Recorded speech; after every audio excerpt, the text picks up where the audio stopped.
and welcome to Rhodes. Thank you for joining us for this evening's Communities in Conversation lecture. Tonight's lecture topic, Why Liberal Education Matters, continues to garner a great deal of national media attention. At Rhodes, we've begun a year-long conversation about why a liberal arts education matters so much. We know that today our liberal arts mission is more important than ever. Our vision for our students is to graduate students with a lifelong passion for learning, a compassion for others, and the ability to translate academic study and personal concern into effective leadership and action in their communities and the world.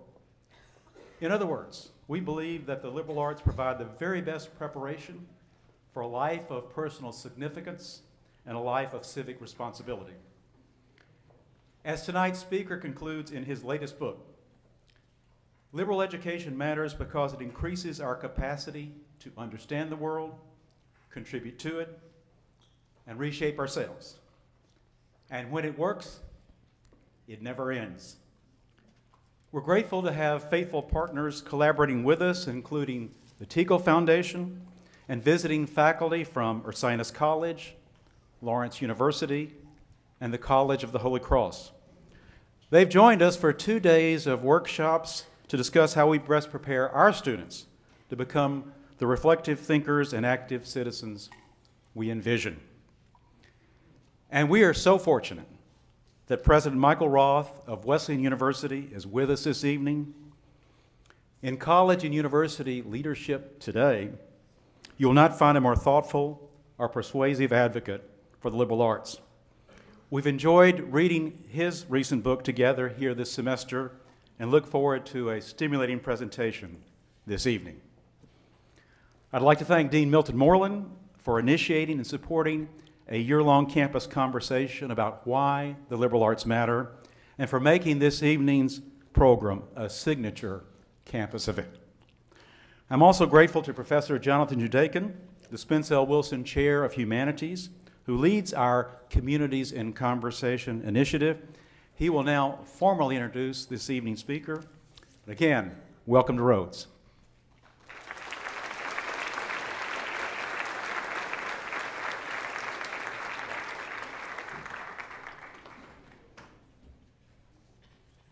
Thank you, President Trout. Good evening. Tonight is an important conversation. In newspapers across the country, in our legislative houses, and sometimes across dinner tables, liberal education is under assault. The chorus of critics parrot the same points. It's too expensive. It's unnecessary for a good job. What's called for is better vocational training. This is a challenge to what education at Rhodes is all about. And tonight, we're going to hear from one of the most persistent and articulate respondents to these criticisms, Michael Roth, president of Wesleyan University. Now, since tonight's lecture matters far beyond this whole, for all of those members of the Twitterati, we will be live tweeting tonight. The Twitter feed is at Rhodes_CIC. You can hashtag why liberal education matters. And we're going to be following up with a Facebook page, Why Liberal Education Matters, where we want to encourage you and also alums and others to tell us why liberal education matters to you. Before I say a few more words of introduction about President Roth, however, I must thank the many people who made tonight possible, because these events are always team efforts. First and foremost, tonight is made possible because of a grant by the Teagle Foundation that enables us to reflect on the impact of our gateway courses, Search and Life. How many Search and Lifers are there in the room tonight? It's good to see you. The grant was written by a number of people, and it's administered by Tom McGowan, Amy Jasperson, and Suzanne Boniface. Having visited some of our partner institutions on this grant, the Teagle Grant now brings to Rhodes College, as we've heard, members of our shared initiative from Lawrence University, Holy Cross, and Ursinus College. Joining us as well is Owen Williams, the new president of the Associated Colleges of the South. And we really hope that these 20 or so folks visiting from around the country get a real feel for our Southern hospitality and how we rock liberal education here in Memphis. Our fearless leader is our academic dean, Dean Moreland, who, as we've heard again tonight and in a number of different conversations that we've been having, as academic dean, is committed to reconnecting us to our purpose as a liberal arts institution. And he is the one who continues to steer the efforts of the local Teagle committee. Now, there are a lot of people who have tagged in to the Teagle meeting, so forgive me for not mentioning all their names, but I would be remiss if I didn't mention some of the core team who organized the Gateways to the Liberal Arts Conference, for which tonight's talk serves as a keynote, including Elizabeth Thomas, Jeff Bakewell, Rin Abernathy, April Allen in the Dean's office, as well as John Bass, director of the Curb Institute. The Curb Institute is hosting another evening at Elvis's tomorrow night with Valerie June, which is the bookend to tonight's keynote. I think all of you got an email about the possibility of joining us. And I hope that some of you, all of you, at some point or another, come to the Audubon House, Elvis's first home in Memphis before Graceland, and be a part of these fabulous evenings at Elvis's. They are one of Rhodes's real secret treasures.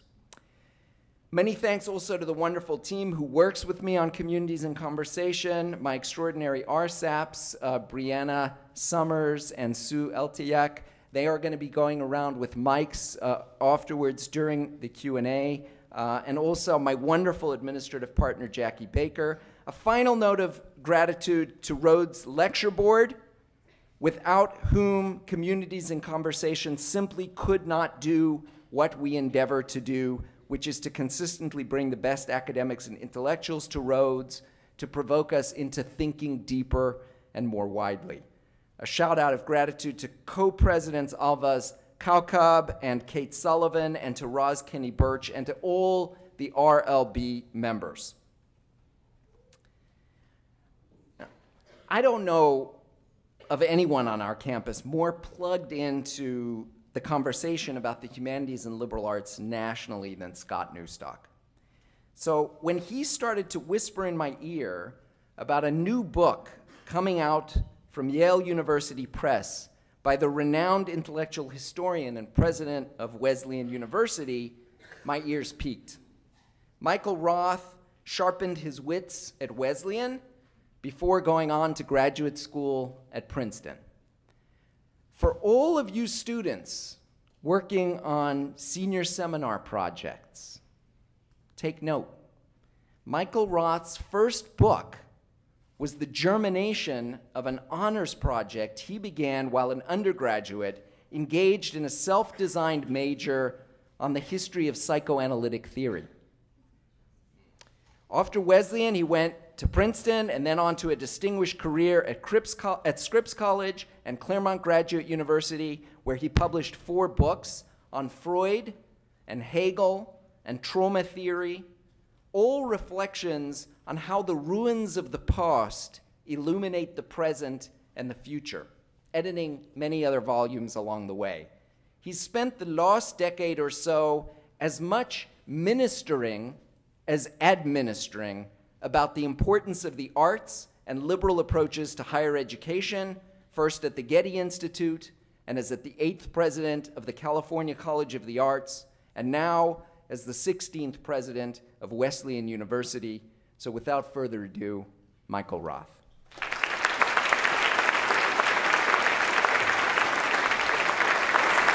Thank you.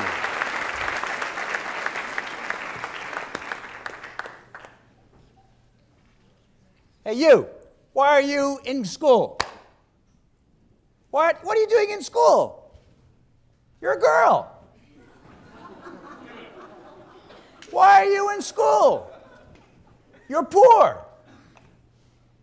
Why are you coming to here to talk about education? Aren't you worried about just paying off your loans? Why are you talking about the meaning of life, the dimensions of our tradition, striving, thinking, finding meaning, when you could be learning the newest language to make an app to get a taxi more quickly? Why are you in school? This is a question we hear all the time. What are you doing in college? In many parts of the world, what are you even doing in elementary school? It's costing your parents money. It's delaying other things you might be doing with your body and your mind. When I hear these questions, whether they're about elementary school for girls in India, whether they're about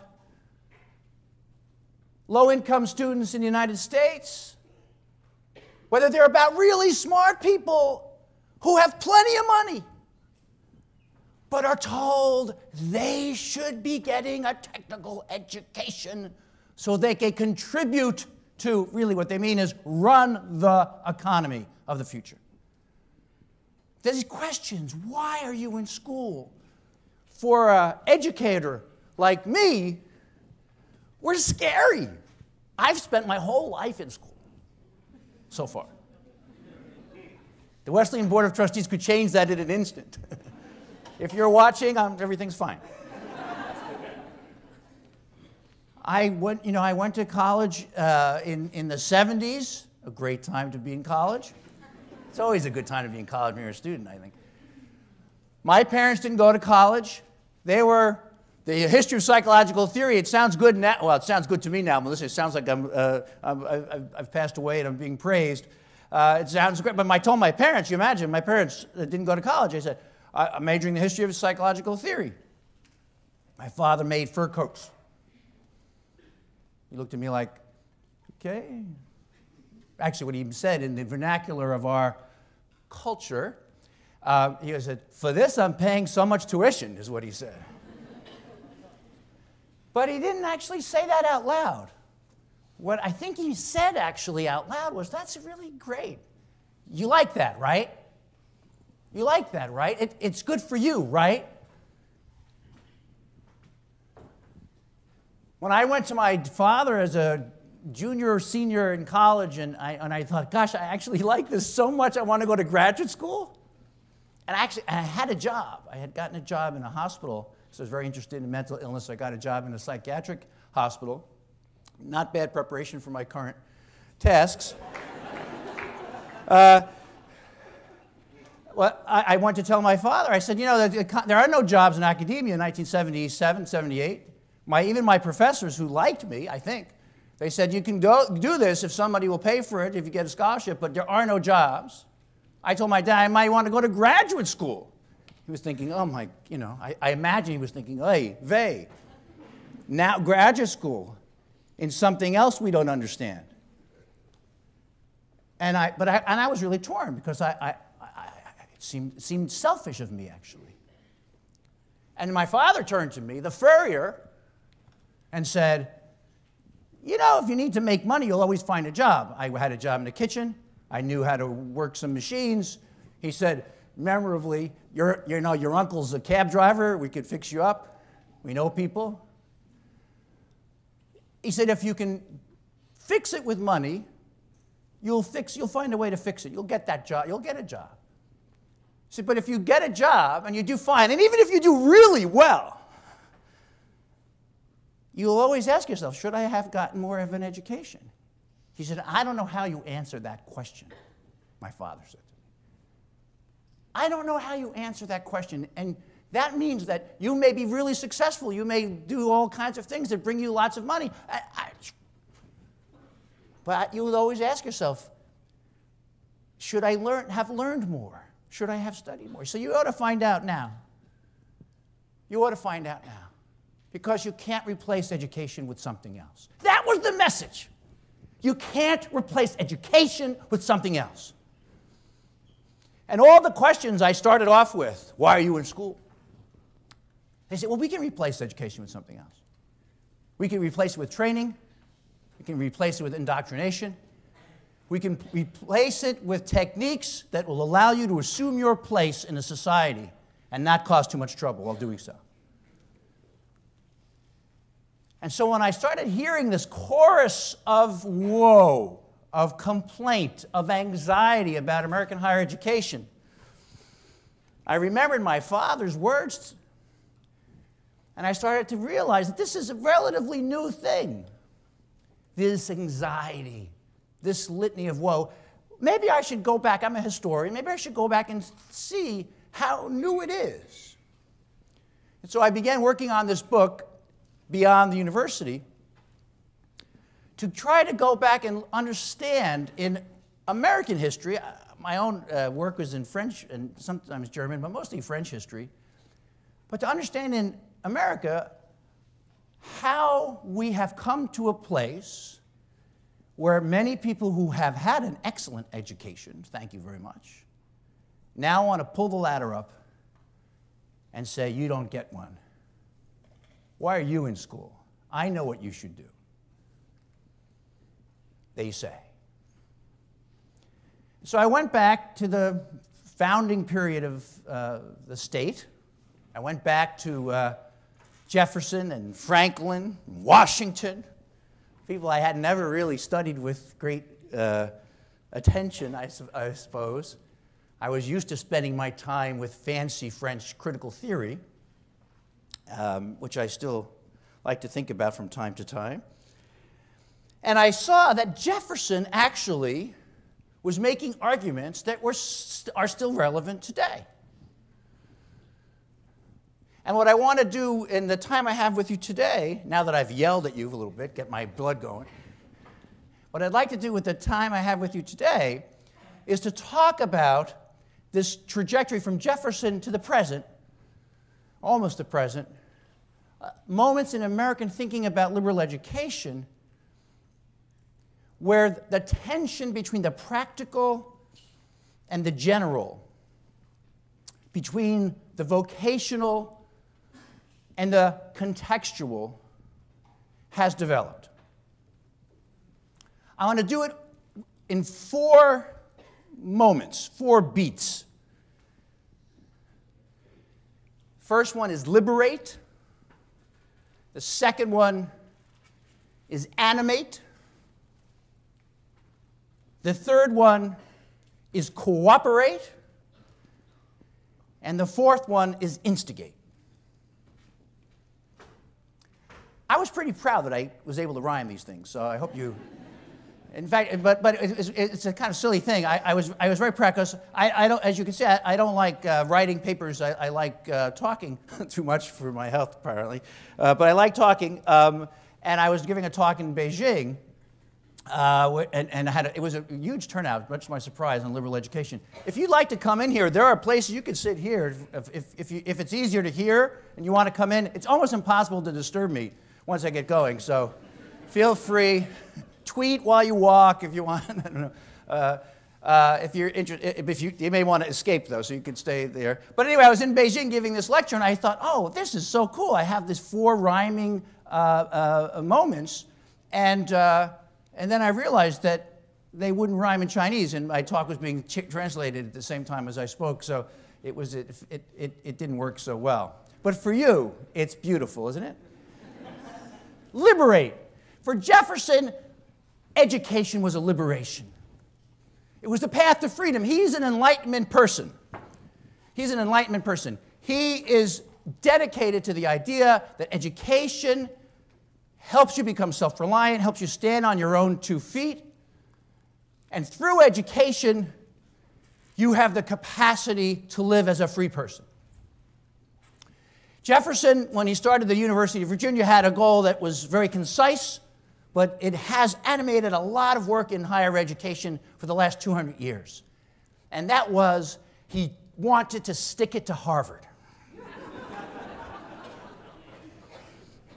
Jefferson, when he started the University of Virginia, he said, I don't want to be like those guys up in Massachusetts. You know, when you went to Harvard in those days, you went there and you knew what you were going to do when you got out. Your father sent you to Harvard, only men. Father sent you to Harvard, and you were going to become a minister, or you're going to go into the professions, or you might do maybe commercial things. But your slot was chosen. When you started, you knew where you'd end up. And Jefferson said, that's not liberation. That's indoctrination. And the guys at Harvard said, yeah, right, we know. That's why we do it. And some things haven't changed. So Jefferson, when he started the University of Virginia, he said that you start your study not knowing what you will major in, as you do at Rhodes. You start your study so that through inquiry you learn what you should study. Through inquiry you learn who you are. Through inquiry you become more free and capable of making choices. And Jefferson knew, this could be kind of crazy. I mean, here at Rhodes, you have guideposts, alleys, so you make sure you stay in some tracks, right? Don't you have some distribution requirements or general education? A lot of you here because you're required to be here. I feel my heart goes out to you. I feel for you. I'm sorry. I come from a land where there are no requirements. It's a beautiful thing. I believe it's a beautiful thing because people actually believe they own their education. They're not having someone else's education. And that was really important for Jefferson. But he knew sometimes it got a little crazy. It got a little crazy. People did things that didn't make so much sense. And so I just give you a quotation. I wrote a few things down so that I get them accurate. He said to Adams in a letter, ours will be the follies of enthusiasm, not of bigotry. It's a great phrase. Ours will be the follies of enthusiasm, not bigotry. We won't make mistakes because of our prejudices, because our prejudices will be undermined by our inquiry. But we will make mistakes because we will be so enthusiastic about our inquiry that we will sometimes go over the edge. But that is better than finding comfort in your prejudices. Now, I hope at least 2/3 of you are sitting there thinking, talk about comfortable in his prejudices, that seems like a definition of Thomas Jefferson. Right? For many of you, you're thinking Jefferson, he's most famous for many of you because of Sally Hemings. He's most famous for many of you because of his hypocrisy, because of his racism.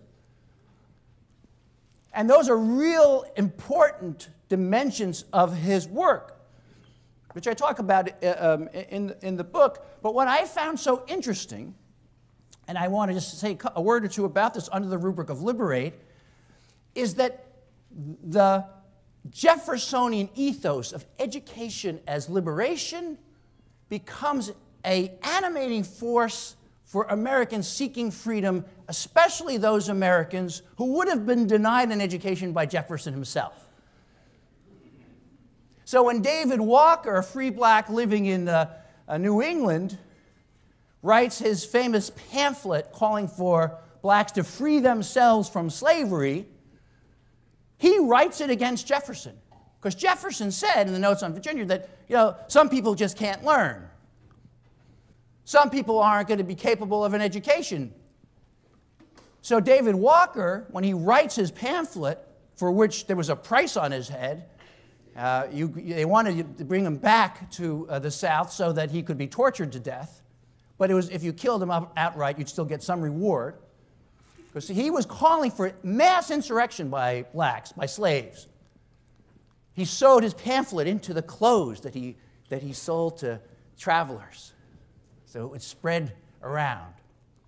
But when David Walker makes his appeal for freedom, it is in Jeffersonian terms. Here's how it goes. I'll give you just a quotation from 1829. He's asking, are we not men? That's his question. And he says, yes, of course we are men because we can learn. And here's the quote. I pray that the Lord may undeceive my ignorant brethren and permit them to throw away pretensions and seek after the substance of learning. This is writing to slaves.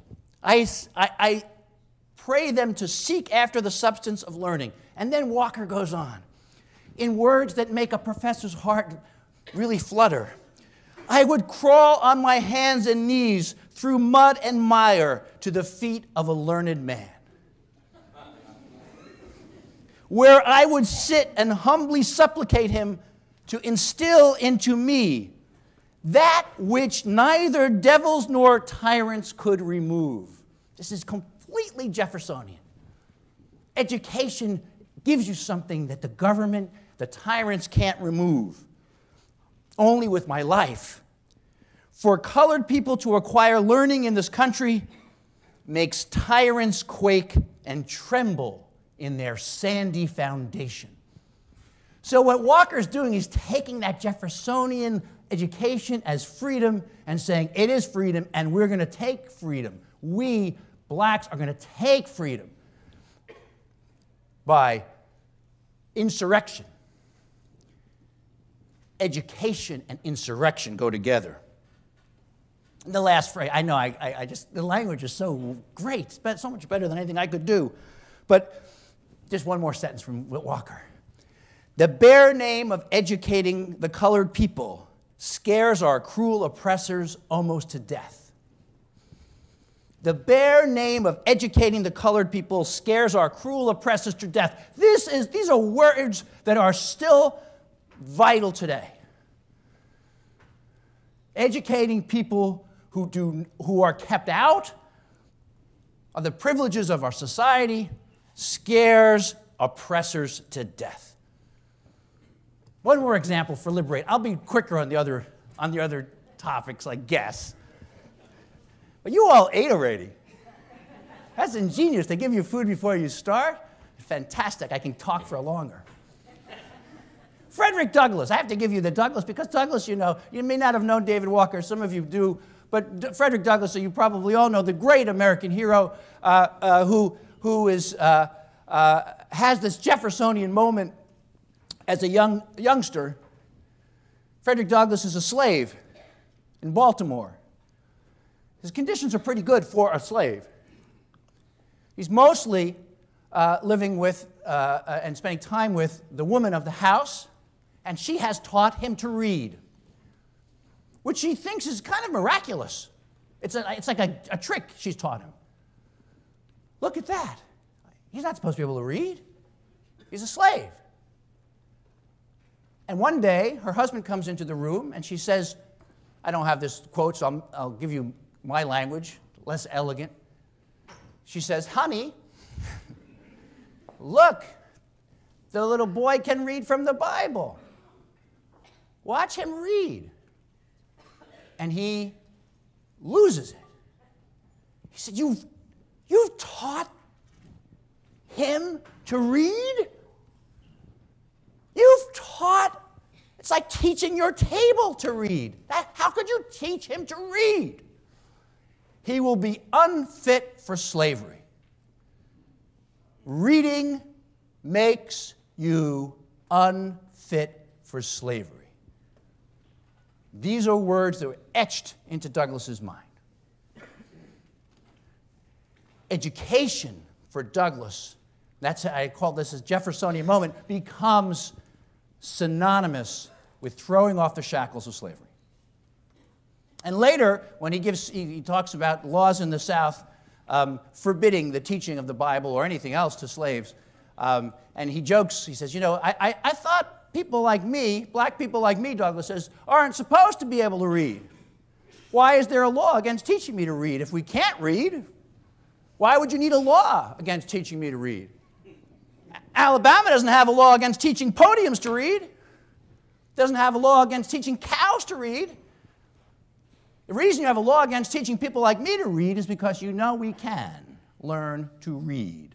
And when we learn to read, we will throw off our oppressors. We will kill the slave owners for treating us like podiums and cows and tables.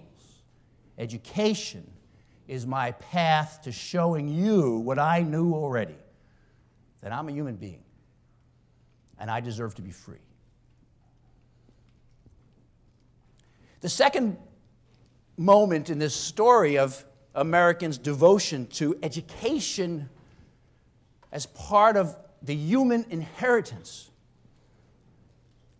goes under this word animate. And here I'll just say a word or two about a hero of mine, Ralph Waldo Emerson. If you're not reading Emerson, give yourself the pleasure of reading The American Scholar or Self-Reliance, or just some of the aphorisms. He's such a wonderful writer and speaker. Emerson was talking at Harvard, up in Cambridge, to a group of students and faculty. And he looked out at them and he said, college can really be bad for you. If college is drilling into you facts that you are supposed to regurgitate, get out while you can. If college is giving you notions that you're supposed to be obedient to, get out while you can. If college is making you into the person the professor thinks you ought to become, run for the hills. Because that is not education. That is the reproduction of authority, we would say. What Emerson said is imitation. When you learn to imitate, which all of you students have learned how to do. You've all gone to high school and elementary school in the regime of test taking. The regime of test taking in America has had the fantastic function of deadening your imaginations. And Rhodes is here to cure you of that. Because what you learn in high school and middle school and elementary school is to give the right answer, right? To say, what does the test want me to say? Which becomes, what does the teacher want me to say? Which becomes, what does the boss want me to say? Which becomes, what does the government want me to say? Which becomes indoctrination. Tyranny through imitation. And Emerson said, that's not what real education should be about. Education should be about animating the world, making the world more alive for you and for others. What should happen in your course on the Bible and the ancient world, or in your course in critical theory and what I call good enough books, who knows how great they are, but they're good enough. What should happen is that something in the world becomes more alive for you. Something that you didn't even know was there before is suddenly there for you. You know how that happens sometimes? You talk to somebody, I don't know, in the dining room, and you're like, yeah, all right. You see this person every day. You may, and you talk, may say hello, you may not. But they're kind of invisible to you. And then suddenly, you hear they did something fantastic. Maybe they did a great act of benevolence. Maybe they did a fantastic concert. That may happen to you. If you had students have this experience, you talk to this guy, he's like, yeah, I'm taking French and phys ed and music and chemistry. And you're like, okay, that's cool. What are you interested in? I don't know. And you think this guy's kind of, he seems a little dull, perhaps. And then you go to some event, and he's freestyling in ways you find extraordinary. And suddenly you see this guy differently, right? You see him in the, you see, wow. John is so different than, John is visible to me. Sometimes it happens, I always think of that in terms of music, right? That sometimes you can hear sounds and it make no effect on you, or you think, oh, that's I don't know, music, the kind of music I don't like. And then something turns in you, as Plato would say. Something turns in you, or maybe you have a gifted teacher who turns you a little bit, and suddenly you say, oh my goodness, that's not just sound, that's music. That makes me have to dance, or that makes me cry, or that makes me feel more alive. Emerson said, the test of a college. You want assessment? Emerson said the test of a college is whether you are more alive. And you are more alive when you make the world more alive for yourself. This is where Nietzsche gets all his ideas about education and other things, but that's another story. That's another lecture. Making the world more alive. So you walk outside and you see things. You walk into a museum and you see paintings you didn't see before. And most importantly, you might actually see people who were invisible to you. Their suffering, their joy, their differences, their connections to you. Animation. Animating the world is what education should provide. I want to go on to the third of my four moments, cooperate. Here I have a few different people I want to talk to you about. So we have liberate, education as freedom. Animate, education is creativity, making the world more alive. And the third is cooperate. Because the truth is, the first two things I've talked to you about are really individually based. They're kind of quintessentially American individualist ways of thinking. When Jefferson talks about freedom, it is individual freedom he's emphasizing most. When Emerson is talking about making the world more alive, he's thinking of the person, the individual who makes the world more alive. This third moment, and these are my heroes too, I suppose, even more so than the others, they're American pragmatists who realized that freedom is empty without interdependence, without cooperation. And I want to talk to you about William James and Jane Addams, just a little bit about each. Because when William James learned about interdependence, he learned about it by confronting his own blindness about other people. Towards the end of the 1800s, James had become an established figure in psychology, philosophy, associated with pragmatism, that thinking should lead to habits of action. That was the whole point of thinking. It created habits of action. And he reports, actually in a lecture to teachers, that he was driving along in, I think it was North Carolina, if memory serves. Don't hold me to it. You could always buy the book and check. So he was driving along in North Carolina, and he's looking around, and he sees all this development. He sees all the forest cut down. He sees fires burning. He sees what he thinks is a catastrophe of human intervention in the natural landscape. And he's in the back of a horse-drawn buggy, and he's thinking, "Gosh, this is pretty awful stuff. I've left Harvard." He was teaching in Harvard. And I look, ooh. And then the driver sees him looking around and says, "Yeah, it's pretty great, huh? There's no telling what we can do when we start putting our minds to it, taming the forest, building villages, creating a place where we can live together in community." And James is like, "Oh my goodness, that never even entered my consciousness. The way you see the world, sir, never entered my consciousness. I, William James, can find plenty of people like me to talk to. I can have associations with them. I know how they look at the world. They know how I look at the world. We're very comfortable. Thank you very much. We go to tea together. We drink beer together.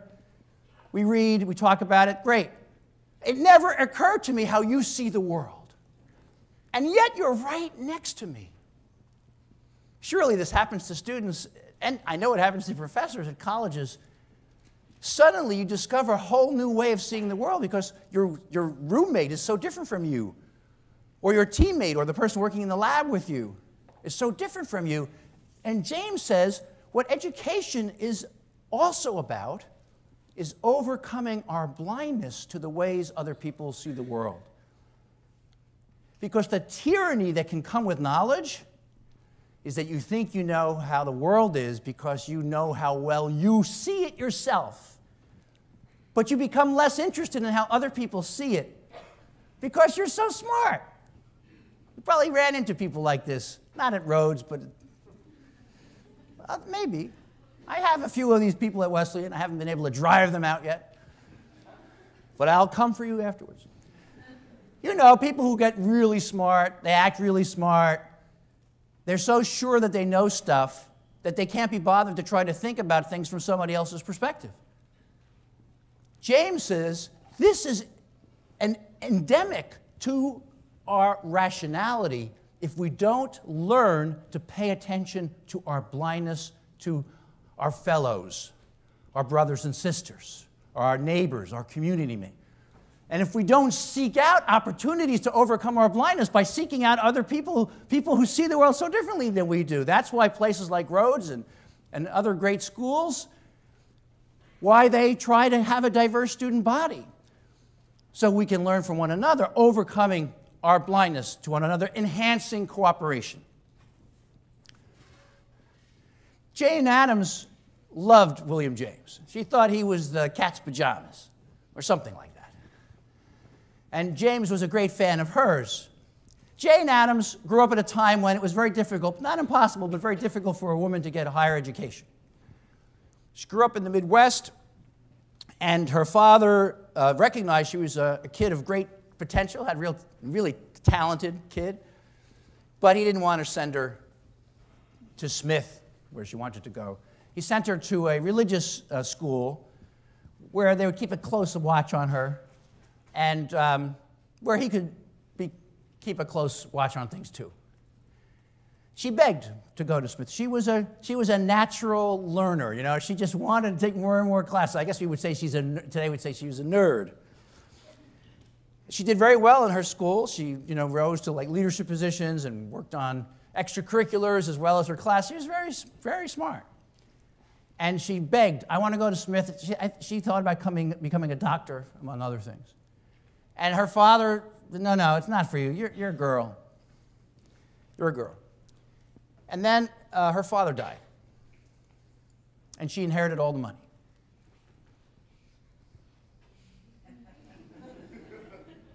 Great possibility, you might think. But I've spent half of my life reading Freud. So I expect when the father dies that you become more like the father.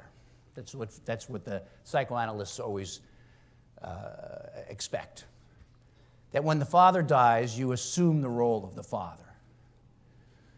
And Jane Addams decides she shouldn't go to school. She doesn't really deserve to go to school. She's not fit for school. She has had a nervous breakdown. Maybe it's not for her.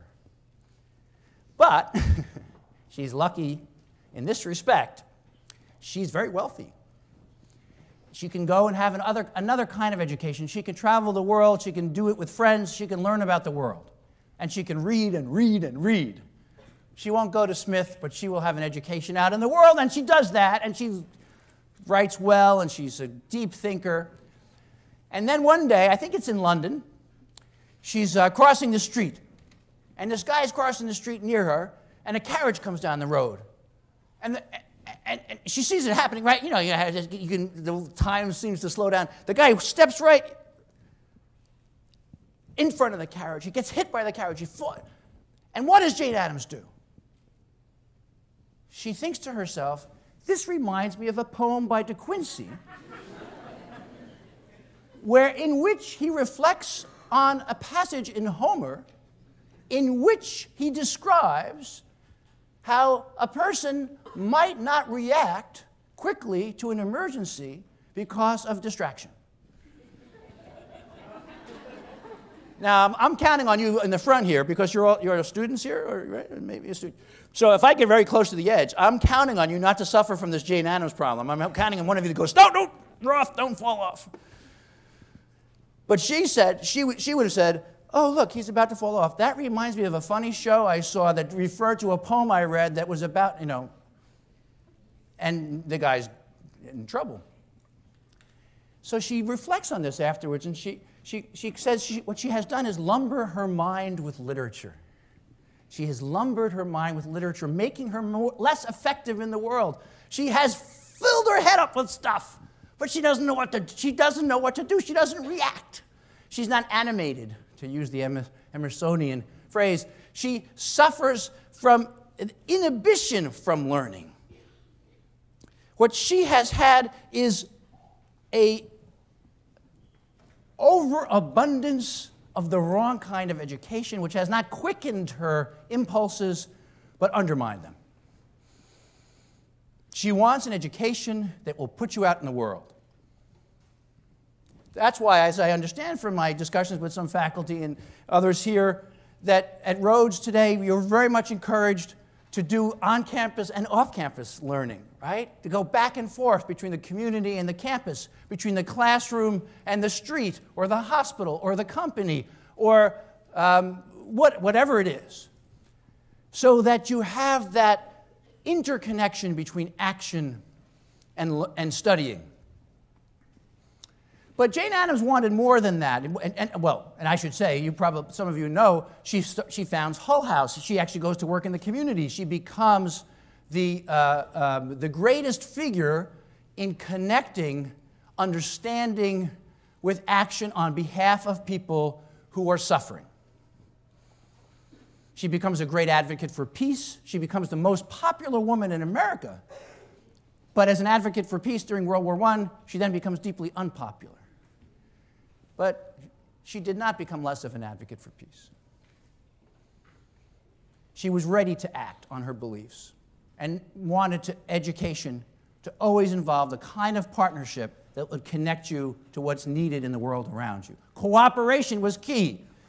And she said that cooperation would also be inhibited by something else that some people learn in colleges and universities. And that's to be too critical. Now, I know you're supposed to want to develop your capacities for critical thinking. That's one of the things liberal arts schools describe. But I do think critical thinking is overrated.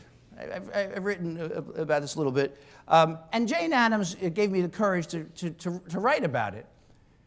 Because what Jane Addams says in a beautiful essay on the Pullman strike is that one of the things we sacrifice at the altar of critical thinking is compassionate understanding,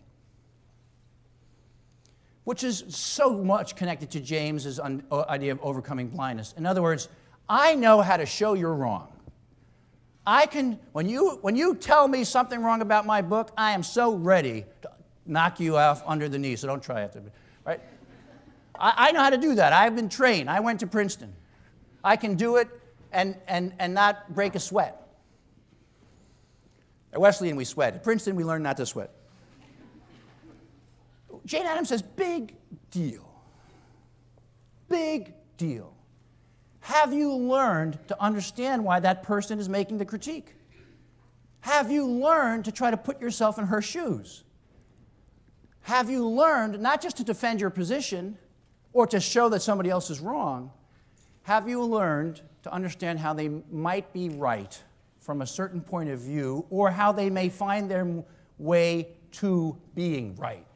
Understanding, as teachers always have to do, not just that you've made an error, but why you made the error, to reconstruct it from that point of view of the person making the error, so you then discover, oh gosh, it's not an error after all, or, oh, now we all see what the issue is, and we all move to a different place. We all move to a better understanding. Compassionate interpretation. Jane Addams underscored not just critique, but fidelity, faithfulness, compassion, sympathy, all of which she thought was being sacrificed under the rubric of inquiry and critique. So I've given you 3 or 4. We're almost done. Liberate, animate, and cooperate. How are we doing? Yeah, we're just about 6 minutes. The 4th one is instigate. Now, I'm going to just say a word or two about John Dewey, who, truth be told, we could put under cooperate if we wanted to. But Dewey really thought, John Dewey, the great American pragmatist philosopher of the 20th century, the most significant philosopher of education in American history, John Dewey argued strenuously that philosophy matters when it confronts the living issues, the living problems of its society. That liberal arts matter when they are steered to what is needed in the culture. In this way, he's not that different from Jefferson, who talked about useful knowledge. Both of them knew, however, that you couldn't reduce usefulness or what's needed to the most narrow views of those people who happen to be running the economy at the moment. For Dewey, philosophy would recover itself, as he put it, when it learned how to turn philosophical methods to the problems of ordinary folks. Now, Dewey's problem was that he wrote horribly. I think it was Oliver Wendell Holmes who said, Dewey speaks with the voice of God if God were completely inarticulate. I mean, he had the truth. He just it always got garbled. But what he had to say was so important for us now, as it was when he said it, which is that the people who run the country, who run the economy, who run the government, who run the colleges and universities, will want you to think, have a natural tendency to want you to think in such ways that you will support their authority. That's the way societies work. But education would include the development of a capacity to instigate change that might be at the expense of those in authority. Education should create in you a smaller need for teachers. When teachers teach in such a way, or if universities teach in such a way that all they're doing is giving you things only they could give you, that you need them more and more for very specific things, they are reproducing their own authority. Dewey wanted colleges and universities to teach their students how to use the methods of literary analysis or scientific principles, hermeneutics, or analytic philosophy, whatever it is, to use those things for the felt problems on the streets of Memphis, on the streets of Middletown. Now, there are times when the path between what you're learning in the classroom and those streets will be very unclear. You may be reading Homer, aware of Jane Addams' worry about lumbering your mind with literature. But you may find when you read Homer that you are thinking more clearly about militarism today, that you are thinking more clearly about rage and grief, that you are thinking more clearly about excellence and inequality. When you read Plato, you may find that you're thinking more deeply about the issues of education today, or why images might not be trusted, or the role of memory in knowledge. When you're engaged in very specialized research in biophysics, which I am not at liberty to disclose to you, because I don't understand it. If you're doing very specialized research in biophysics or neuroscience, or any pure research, it may not be clear to you how that might connect to the streets of Memphis. That's fine from Dewey's perspective, as long as you continue to believe that the work you do will give you a greater capacity in the long run to think clearly, to think powerfully about the issues that are likely to confront you and those around you. Instigate for Dewey and for the last person I'll mention, Richard Rorty, I use the word instigate because this is the word Rorty used when he said that until you get to college, Rorty thought you might want to learn stuff that you really have to just get under your belt. But when you get to college, you should learn how to rebel against the things you've been taught. When you get to Rhodes or Ursinus or Lawrence or Holy Cross or Wesleyan, when you get there, you should realize that you have the capacity to think clearly and compellingly about the mistakes the president is making, the limitations of your teacher, your ability to go beyond the classroom. You should have an education that instigates in you what Emerson sometimes called aversive thinking, thinking against the grain. So that when you complete your education at Rhodes or at any of these other fine schools that are represented here tonight, when you complete your education at the University of Memphis, what you have done is begun a time of lifelong learning. Now, I know lifelong learning might seem like apple pie and, I don't know, vanilla pudding or something, both of which are quite good, I think. But what I mean by lifelong learning is lifelong inquiry.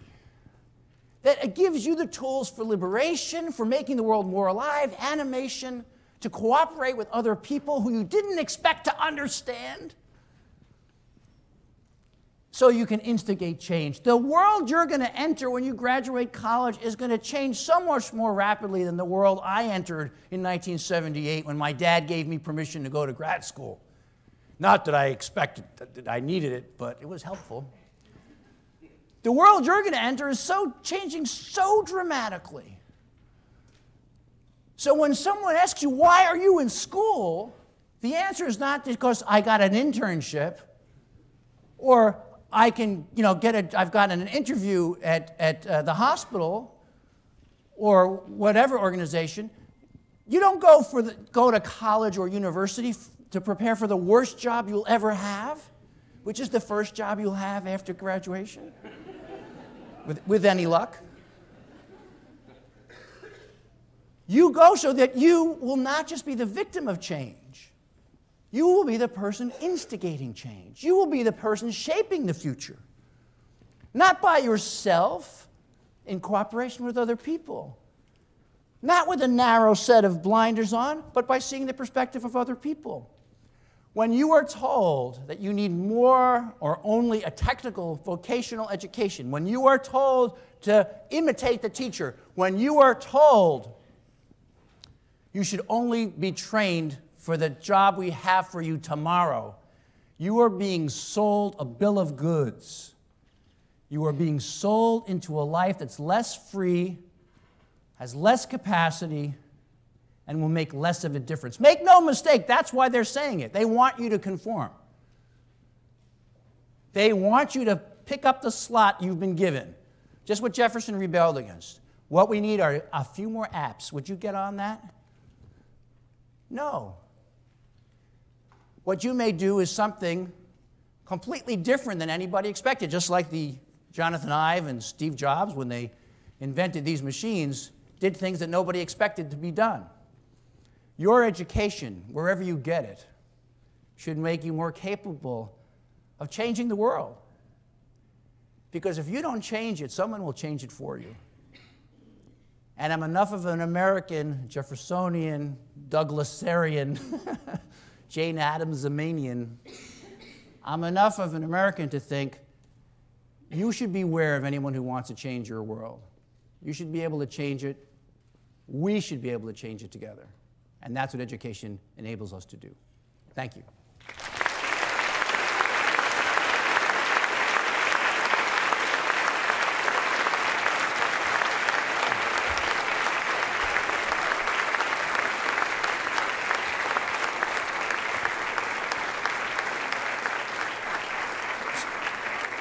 Okay, so there are mics here, and if you have a question that you'd like to ask, and it's not too challenging, if you raise your hand, if you guys separate, because it'd probably be easier. If any questions there are, yes, there's one right here in the front. But feel free, if you see someone else raising their hand on your side, you just can go over to them. Hi, good evening. Given that you are defending a liberal education, I would like to ask you a question and then offer like an answer and then just get your thoughts. And so what do you see as the main antagonist to a liberal education? And I would offer the answer just capitalism itself. So the question, just in case everybody didn't hear it, because there's a lot of hubbub, was whether capitalism itself is the enemy of liberal education. I don't think so. I actually, when I think of the countries in the world that have supported liberal education, the alternatives to capitalism don't come to mind. So when I think of the fascistic states, the Nazi regime, the Soviet Union and its satellites, so I don't think so. I do think that there are certain tendencies in a market economy that do promote a commodification of education, and that is very much in tension with liberal education. But I don't think that a market economy is necessarily the enemy of the exchange of ideas. In fact, it might be necessary for it, actually. First of all, thank you for coming to speak with us today about liberal education, and thank you also for coming to speak with our professors and professors of peer institutions tomorrow, I think. You have to speak up a little loud. Oh, sorry. Thank you for coming, and thank you for speaking tomorrow to professors. My question is a bit rambly, so please stop me if I ramble. This morning in our essaying education class with Professor Scott Newstock, we started discussing this idea of sort of this Adamsian idea of going out into the world and being productive in certain social, cultural ways. And you write in your book, and I'm about to butcher this quotation, but we should see ourselves as educators more often as explorers of the normative rather than critics of normativity. And this sort of goes along with this idea of compassion and being open to understanding different points of view and stuff, and how that's very much in accordance with this ideal of a liberal education in general. At Rhodes, I don't know if you know this, but we pride ourselves on being one of the top-rated institutions in the nation for service and service learning. And I think this is an interesting sort of idea to carry with us if we think about this idea of using education as something that extends not only in the classroom and around the campus, but also beyond the ivory, or in this case, stone walls. So I was wondering if you could speak a bit about your own thoughts alone, and then also your thoughts in the context of those of others, on how, on the very local level, an educator can bring out within the student, or from the student, this idea of a fire, of a compassionate drive for learning. How might that take place, and what Sure. does that look like on a very personal level? So thank you. It's an important question, and both here at Rhodes and more generally. I think that when I said about the humanities professors, especially being explorers of the normative and not just critics of normativity,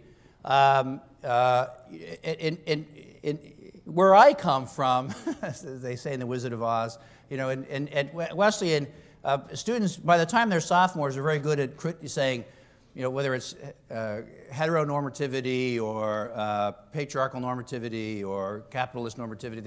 It's very good to show that what looks like a fact is really a value, and that the value, since it's just a value, probably isn't worth holding. And so what I was calling for in those passages was very much in the tradition of Jane Addams, that is saying that we shouldn't be satisfied with just critiquing norms, because norms, when you, as Nietzsche showed us, right, when you dig into them, they're really pretty gross and bloody, and they're built on racist prejudices and I could go on, but I won't. I mean, they just really just the people who are charged with promoting norms are usually easily exposed as hypocritical and worse. That said, I do believe that criticizing norms for the hypocrisy of those who hold them can get to be pretty thin gruel, I think, as I say in the book. It's not very satisfying. You wind up, as Emerson and Nietzsche said, with a position of cynicism or nihilism. And I think an important antidote to that is actually seeing what people need around you. And not just what they need around you in the classroom, although it starts there. I know that, service learning has a long tradition here, and it has a long tradition at Wesleyan, and I know that tradition is changing. I was hearing from some faculty here that, for example, we don't say service learning so much anymore. We might say partnerships because of the kind of altruistic condescension that may seem part of service to some people, not to all. And partnership and collaboration rather than philanthropy is in part of the current thinking about engaged learning. I do not think, and here I have different views than many of my colleagues here, I do not think that liberal education is dependent on any particular texts or any particular disciplines. I think you could teach anything in an integrative and contextual way, paying attention to the concepts that animate the work. And so service learning, community partnerships can be very much part of that. Anything could be part of that. But that also means that nothing in itself is essential. You could have a liberal education and never having read, fill in the thing that upsets you the most. And that's just a pragmatist view. That's Dewey. And then when Dewey addressed the American Association of Liberal Arts Colleges, that he said much the same thing. So there's nothing original about it. And I think there's freedom in that. I mean, I teach, what people would say the great books courses. I teach that myself because I think that's the thing I can teach best, and I think students learn a lot from them. But I don't know of any argument that would convince a skeptic that you should teach Flaubert rather than Georges Sand. I know how to turn up my nose. I've been taught that, but I don't know that there any aren't. And there's a lot of other, so I think that it's not about the content. It's not only about the content. I should say that, not only about the content. Content matters because there are things that aren't as good to think with. But the proof is in the pudding. That is, a good teacher, I believe, can work with lots of different material in order to instill the kind of inquiry, animation, cooperation I've been describing. So I've meandered my way to the point of your question, which is work off campus a key part of what makes a contemporary pragmatic liberal education? I think so. And that's why the book is called Beyond the University. I do believe that one of the horrible things about the commodification of higher education, and this is certainly due to our current economic order, is that many places treat their students like consumers, clients, we sometimes say. We market to them. We survey them to make sure they're satisfied, that they're happy. Professors have this perverse symbiotic relationship. You give people A's, they give you good course evaluations. I mean, it's pretty horrible as a method for thinking about educational exchange.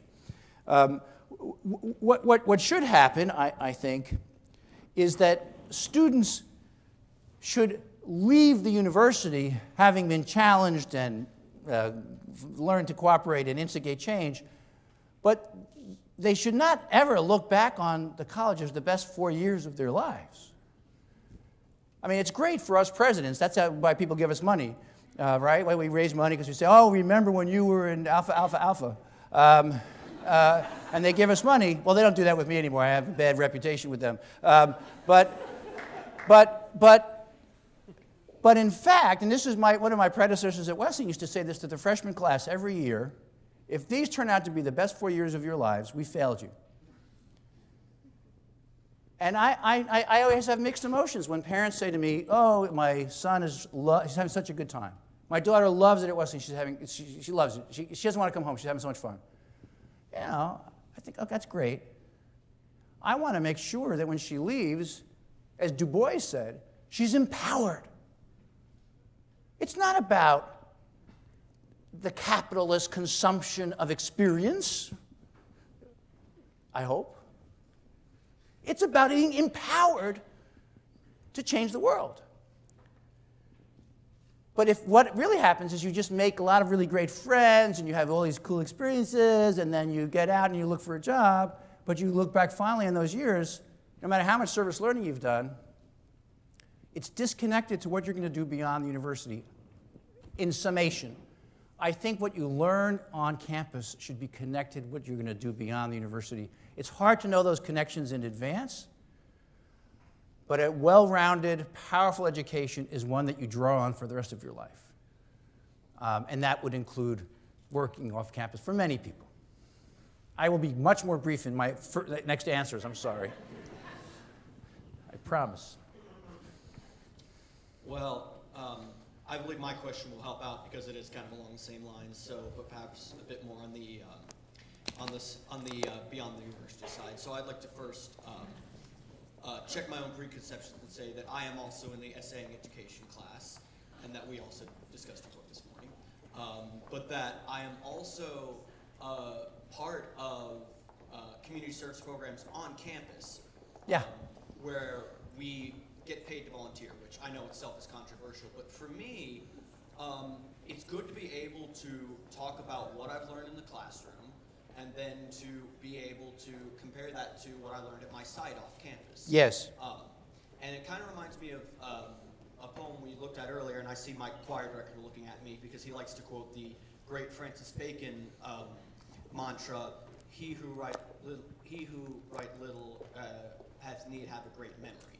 And then right next to that, he says, conferencing also makes that man a full man, which I think is interesting, and I kind of see coming across. Conferencing being, you know, talking to other people and making sure your opinions are valid. And that can be done with people inside the liberal education persona, but also with people on the streets. So I guess I'd just like to ask, having done all that as an undergraduate, how do you see that coming into play in a constantly changing world? If we're well-rounded people and have a lot of different skills that we can take into the workplace, beyond just, you know, what you talked about with Harvard at the time that Jefferson was living, just kind of having a predestined profession and having a different world from that. How do you think off-campus / service learning plays a role in that? Well, I think off-campus work, whether it's volunteered or paid, working with people from whom you can learn in a context where you can reflect on that work in the company of others is a great gift for a liberal education. It complements it, I think, dramatically when you can think about what what you did just now, right? When you think about Bacon in relationship to your job in the community, that itself, there it is. You are connecting a web of meaning to immediate action. And then in concert or correspondence with others, you have the opportunity to test yourself, to ask yourself, should I call it volunteerism if I'm being paid? Would I do it if I wasn't being paid? What am I getting out of this? Is it patronizing or is it generous? Is it resume building or is it authentic? I mean, all of these questions that in the company of others, one could not answer definitively, not find the right answer, but find a way, a mode of inquiry that would serve you after you graduate. Now, I guess part of your question is, well, what if I'm working in a soup kitchen, let's say, or tutoring French on campus, but when I graduate, I don't really expect to look for jobs either in a soup kitchen or as a French teacher. How do those things relate to what I'm going to do next? I've talked to a lot of HR people and a lot of folks who hire from companies that are as small as the local record store to as big as Google.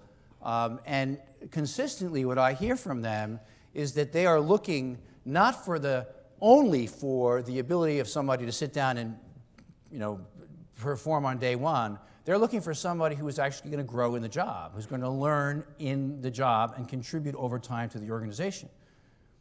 I think I could say this.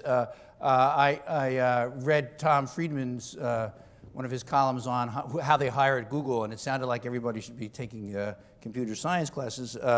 And so I sent a copy of the book to the head of human resources, or they call it people services, at Google, who was, it turns out, a history major at Pomona College, a fine liberal arts school, who apparently you beat regularly in football, I understand.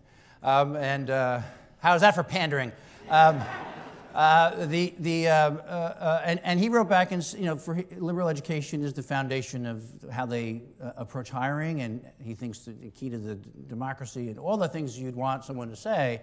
And I gave a version of this talk to a group of software engineers at Google a few weeks ago in New York. And I had an interesting conversation. Some of them said, I wish I had that education. Some of them went to school outside the US and were slotted into programs, very technical programs, very early. So again, I think that learning how to translate your experiences working on campus or off into other things is as important as to learning how to translate your reading of Bacon into things that are meaningful to you. Translating the immediate into a wider range of activities is part of what we learn to do in a broad education. Yes? Hi. Sorry, I stood up so I can get the question. I'm glad I can see you. First off, thank you for coming. I also had the pleasure of reading your book. Full disclosure, I'm a member of the essaying education class as well. You guys are all getting credit. As a senior here, I really appreciate the book and being able to articulate the importance of a liberal arts education to my family and to my parents. And I found myself calling my dad, who is a high school teacher here in Memphis, teaches junior RTC, retired Army. And I got about halfway through a passage that I wanted to read to him, and he said, yeah, and that's what's wrong with Common Core. And I really hadn't thought about liberal education in terms of elementary and secondary education, but I'm curious, with my dad's criticism of Common Core and a lot of those policies in mind, what you think of the role of liberal education is in elementary and secondary education. It's a great question. I don't have a sophisticated answer to it, I'm afraid. I really don't know enough about the on-the-ground issues in elementary school and secondary education. It does seem to me that having expectations for what people will learn is a really good thing to do. And to have expectations that challenge folks to learn more than they were expected to by others is a really good thing to do. You also have to give them the resources to engage in that form of education, by which I mean that I think it's a really good thing to set expectations for what third graders, what math they should master in third grade. But when a school is dealing with kids who don't get enough to eat, or they have enormous issues related to poverty and or other things, then you have to give the resources to the district so that they can meet the expectations. That does seem to me, as a citizen, not as an expert, that seems to be preferable to changing the expectations, to make it easier for people to succeed because you just reduce their expectations of them. As a teacher, that seems to me the last resort. Because what you're doing is someone say, well, you're never going to go that far. That's really what you're saying, and you're saying it very early in someone's life. And the reason they may not be able to go as far is because I don't need to tell you, we live in a deeply segregated country, where our educational system for elementary school and middle school and junior high school is warped by inequality and racism and other things. And so to adjust the expectations because we can't change the social justice issue seems to me backwards. So I'm going to invite all of you who are here to come and speak to Professor Roth in a more intimate setting. He's going to be signing books. I want to thank him one more time for what has been an extraordinary evening. Thank you, Jonathan. Thank you. Thank you.